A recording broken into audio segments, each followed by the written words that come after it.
he's giving you the cue. No, go on. Sorry. Yeah, so my name is Ronald Mulder. I work for GP Batteries as the head of e-commerce and the Amazon global lead. We're a global battery manufacturer. I think our biggest opportunity and the biggest challenge, if to say so, I think is for us, it's about the management of different channels. Obviously we're responsible for the e-commerce channel. How do you make sure that the different channels, they don't cause you any conflict, which internally has raised also at the very beginning, and I'm talking about 8 years ago, a lot of discussion points. I mean, is the online channels, the marketplaces, are they going to ruin the price? Are they not? Is it going to be disruptive, yes or no? I think now after 8 years we can say no, so it's really about additional business. Nowadays you can also see that the online channel is actually not necessarily the lowest price, or that you're able to find the lowest price on Amazon. I think that's a really misperception. I mean, the discounters nowadays are being very, very aggressive in terms of pricing.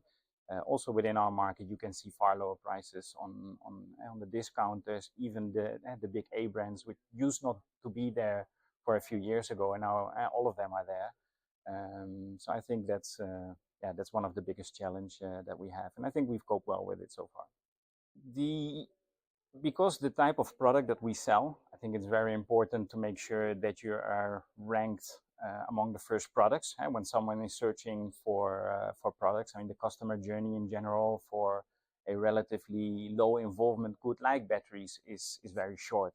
And so there's not a lot of investigation going on from someone that's actually interested in buying batteries. So in that case, for us, it's all about making sure that we are ranked high.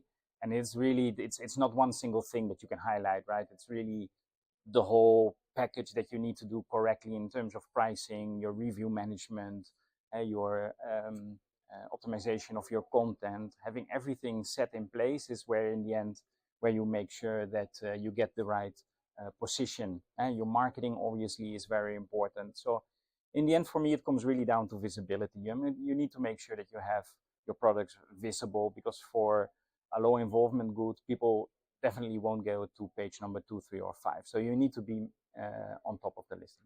Yeah, I think not very different from other e-commerce. And so when I talk about the marketplaces in general, and it really doesn't matter if it's an Amazon, on a Allegro, or a bol.com, or an eMac, or Hepsiburada, wherever across the globe where we have our marketplaces up and running, it comes down to data analysis.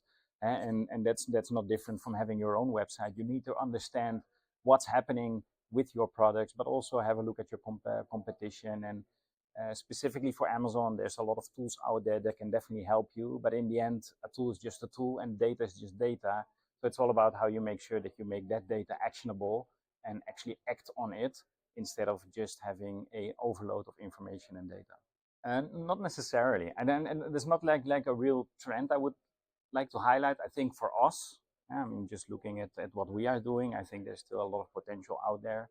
And like I showed today as well, that's okay, what's next for us? And there's still a lot of things to further explore. Amazon opening up also new marketplaces. So last week, South Africa was opened, for instance. So yeah, we don't have a big footprint in Africa. Is that something of our interest? Yes or no? So that needs a little bit of further investigation, but it's definitely interesting.